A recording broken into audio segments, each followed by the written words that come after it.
আমরা এসআর নিয়ে যা যা করণীয় আমরা করব। আপনারা জানেন ওয়াকআপ নিয়ে যেভাবে লড়াই করছে, নিখাদ লড়াই।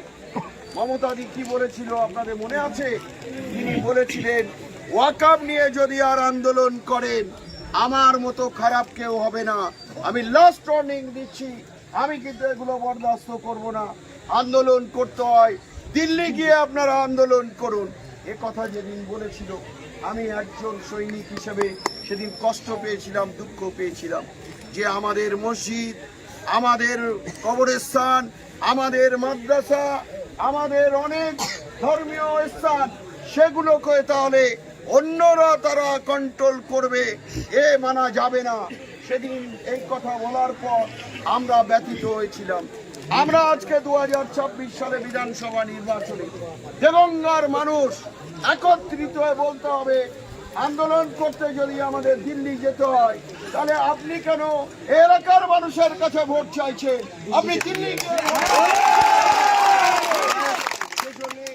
আমি মা বোনেদেরকে বলবো, আপনাদেরকে বলবো, আপনারা পাড়ায় পাড়ায় বলতে করুন। কেন আইএসএফ এর প্রতি খামচিহ্নে ভোট দেবেন সেটা বাড়িতে বাড়িতে গিয়ে প্রচার করুন।